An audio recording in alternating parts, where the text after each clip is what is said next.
বিসমিল্লাহির রহমানির রহিম। আসসালামু আলাইকুম। www.dailynewsstar.com ভার্চুয়াল এডিটর হাফেজ মাওলানা শাহজালাল গোলদার স্টুডিওর বাহির হতে অনুষ্ঠানগুলি এডিটিং এবং পরিচালনা করছেন। আজ NSTVর নিয়মিত অনুষ্ঠান, এই যে www.dailynewsstar.com শুরুতেই পবিত্র মাহে রমজান 19 ফেব্রুয়ারি 2026। গতকাল 18 ফেব্রুয়ারি 2026 ইউরোপ, আমেরিকা সহ সৌদি আরবের সাথেই আর কি 18 ফেব্রুয়ারি 2026 সৌদি আরবে মক্কা মদিনা বেষ্টিত মধ্যপ্রাচ্যের দেশগুলিতে প্রথম রমজান গতকাল 18 ফেব্রুয়ারি 2026 পালিত হয়েছে। সেই সূত্র ধরেই বাংলাদেশে আজ 19 ফেব্রুয়ারি 2026 আহলান আসহালান মাহে রমাদান।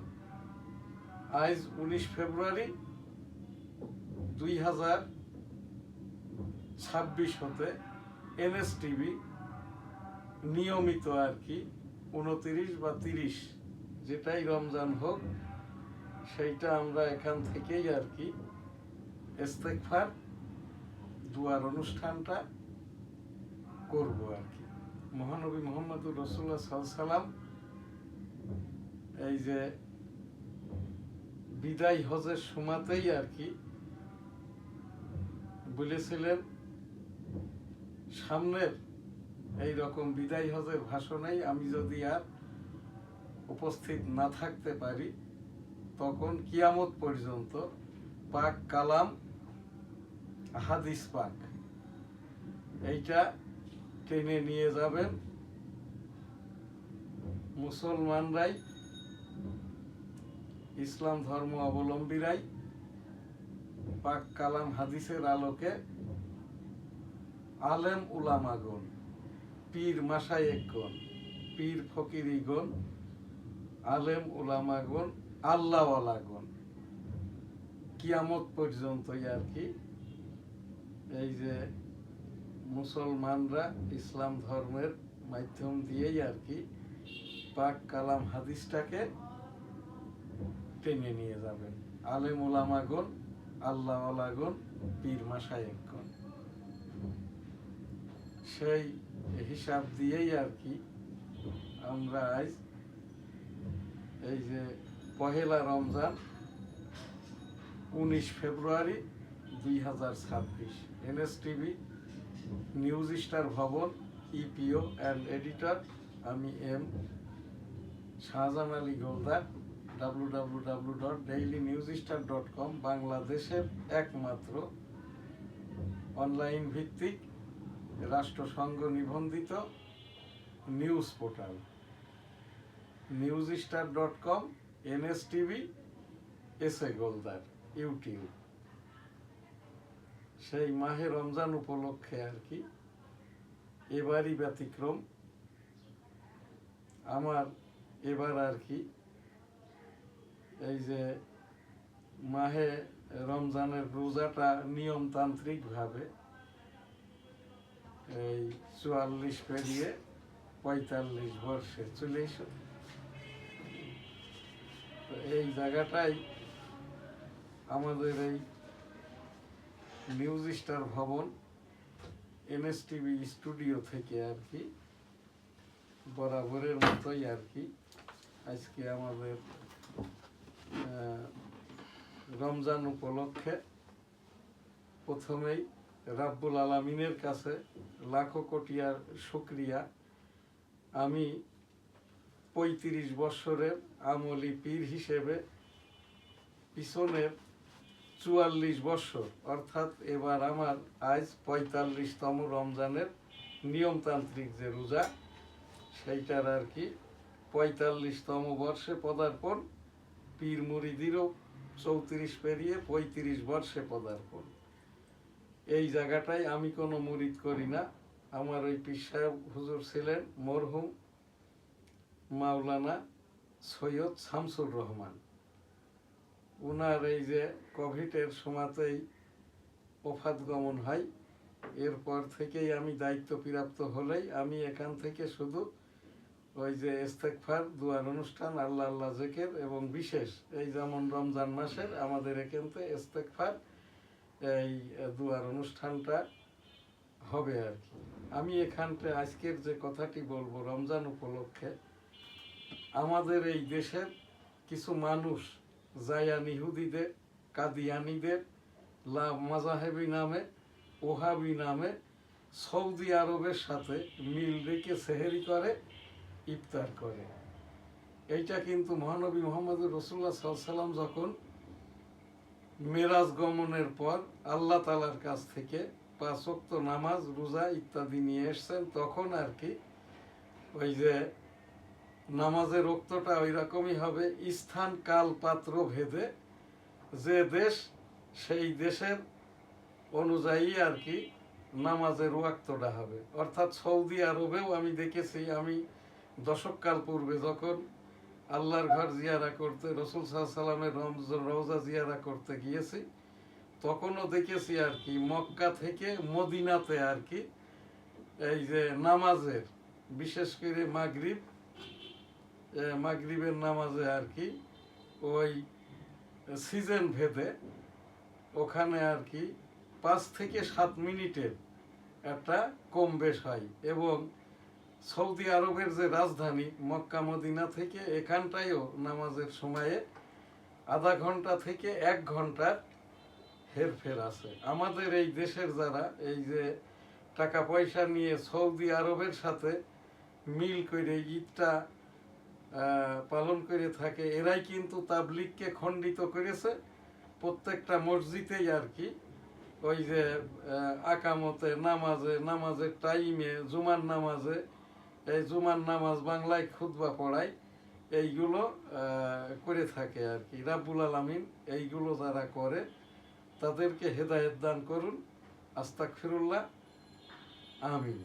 আর এখান থেকে আমরা যেভাবে আর কি আমার নিজের বাড়িতে, আমাদের যেটা আমার এই দাদা বাড়ি বা আমাদের পৈতৃক নিবাস, সেখানে তাবলিগের মারকাজ এখন থেকে ৮০ বছর পূর্ব হতে, আমার যেটা গোলদা সিটি জামে মসজিদ, এখানটাইও আর কি তাবলিগি এই মারকাজ মসজিদের বয়সটা এখানে ১৯৮৬ সাল হতে।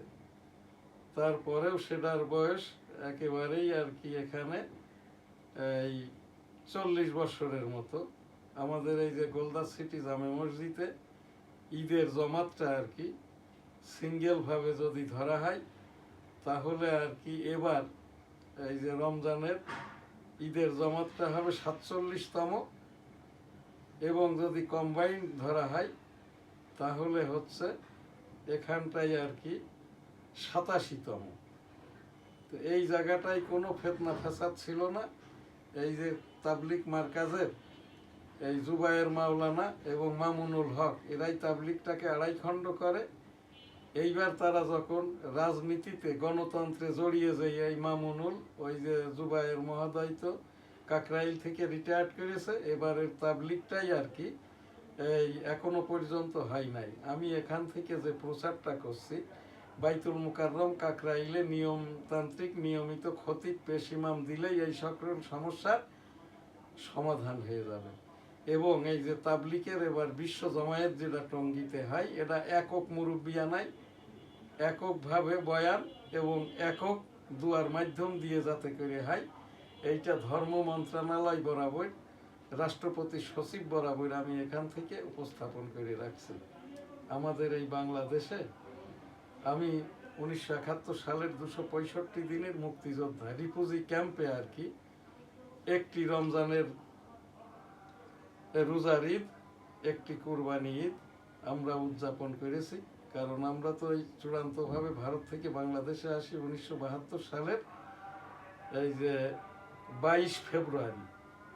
তো ওই আমরা যখন রিফিউজি হিসেবে ভারতে ছিলাম আর কি, সেই 1971 সালে সেই রমজানটাকে যদি ধরা হয় আর কি, তাহলে বাংলাদেশ হওয়ার পরে এবার আর কি আমাদের দেশের 57তম রমজান। বাংলাদেশ স্বাধীন হওয়ার পর আমি বাংলাদেশ মনে করি সেই 7ই মার্চ 1971 হতেই আর কি আমাদের এই বাংলাদেশ। সেই হিসাবে আর কি এবার আমাদের দেশের এই যে রমজানের রোজাটা 57তম, রমজানের রোজার ঈদটাও হবে 57তম।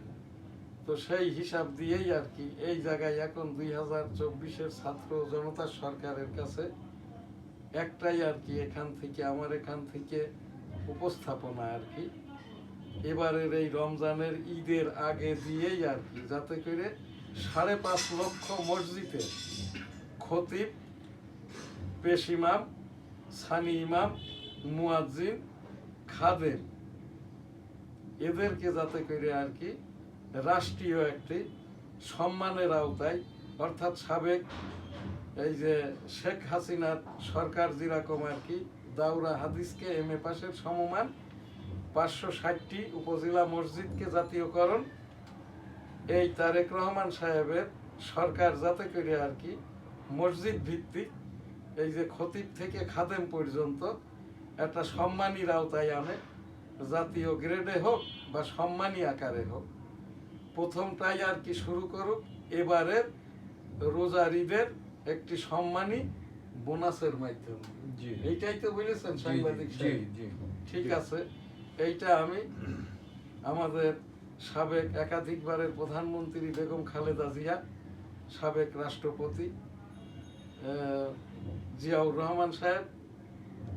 রহমান সাহেবের সবচেয়ে বড় পরিচয় নাই এই দেশ আনায়নে অ্যাসোসিয়েট, যিনি আর কি বঙ্গবন্ধুর সাথে সেই ঘোষক জিয়াউর রহমান পুত্র তারেক রহমান, মাননীয় গণপ্রজাতন্ত্রী বাংলাদেশের প্রধানমন্ত্রী, আপনার বরাবর আমি একজন আমলি পীর, আমি গোলদা সিটি জামে মসজিদের প্রধান মোতাওয়াল্লি।